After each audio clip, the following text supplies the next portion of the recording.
after we got the jobs number, we saw gold giving back a good chunk of those gains and the dollar recovering some of those losses. But then the markets reversed and the dollar sold off and the dollar index closed negative on the day.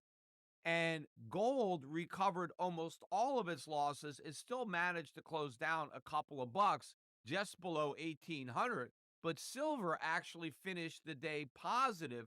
Now, the reversal also happened in the stock market. Dow Jones futures sold off to about negative 500 as soon as the jobs numbers came out. But by the end of trading, the Dow closed positive and the NASDAQ paired its losses, turning what started out to be a large decline into a very small loss. And again, this is further confirming my suspicions that due to this new perception that the markets have of the weakness in the economy and the likelihood that the Fed won't be able to deliver as much in the way of tightening as Powell is now projecting, I think we're going to get a rally between now and the end of the year in the stock market, the so-called Santa Claus rally, but it is a sucker's rally that will not last and should be sold. In contrast, what's going on in the gold market and in the gold stocks, this is not a sucker's rally.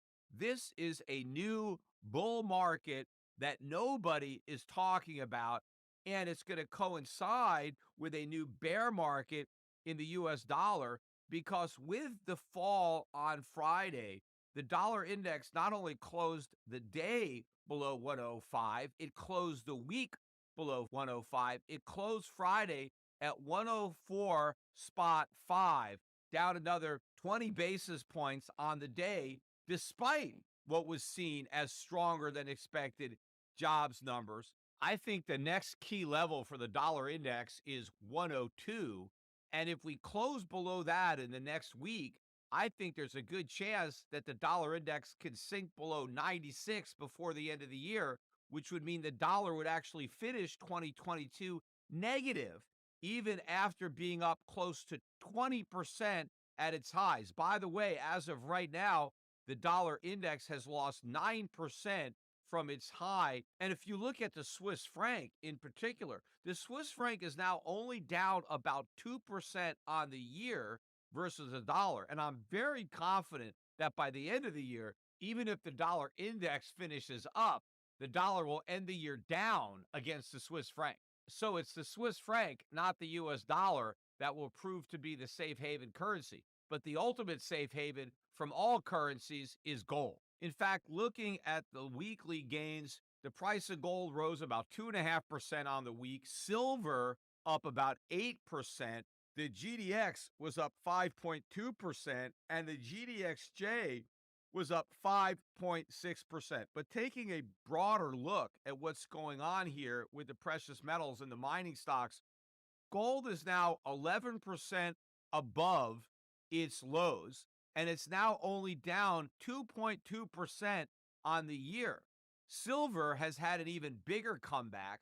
It's now 32% above its low for the year. Silver is in a huge bull market, and nobody is talking about it. In fact, silver is now down just 1% on the year. And in fact, I am now confident that both gold and silver are going to finish 2022 with gains. In fact, many of the people in the crypto space were pointing to gold's failure to rally in 2022. In fact, gold's losses in the face of surging inflation as proof that gold was no longer relevant and that it had been replaced by Bitcoin. Bitcoin is down 63% so far in 2022, and the Grayscale Bitcoin Trust is down 74%.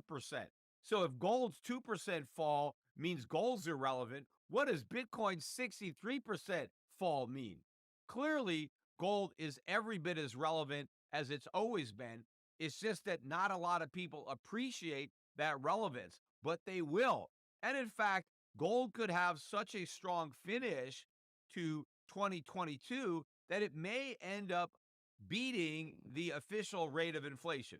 Whether it ends up beating the actual rate of inflation, I don't know that it can make that big a move in the remaining days of 2022, but I'm sure it will make up that lost ground in 2023 because I am expecting an explosive year for both gold and silver in 2023. In fact, look at what's already happening with the mining stocks. The GDX is now 39% above its 2022 low. That is a huge move. And it's now only down 6.6% on the year. Gold stocks are now stronger than any of the other major indexes.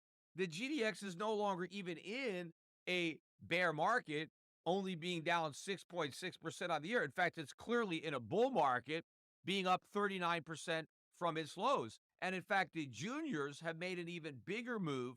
The GDXJ is now 44% above its 2022 low. Now, it's still down 11.2% on the year, but that would only put it in correction territory on the decline. But clearly, what's more significant is the 44% move from the low, which clearly puts the index in a bull market. But what's more significant about this bull market is that nobody is talking about it. It is happening in complete obscurity. It is off everybody's radar. Nobody is talking about what's probably going to end up being the biggest bull market in gold mining stocks ever. And the fact that nobody is talking about it is music to my ears because I want as few people talking about it as possible so that more of my clients can keep on buying without having to compete with everybody else, because that way they can get better prices. I completely nailed the low in the gold mining stocks. Just the very day that Barrick Gold came out with bad news and the stock hit a new 52-week low, I was on the podcast saying that was capitulation. That was the big money throwing in the towel, and that marked the absolute low in gold stocks. And you know what? It's been straight up from there, and I think the trajectory of this increase is actually going to accelerate. Now, compare what's happening to the gold stocks to tech stocks, because the NASDAQ is still down 26.5% on the year. At one point, the gold stocks were down more than the NASDAQ. Now the NASDAQ is down a lot more than the gold stocks. In fact, even if you look at the NASDAQ's rally off its low, it's only moved up by 15%. Not a new bull market, a correction in a bear market.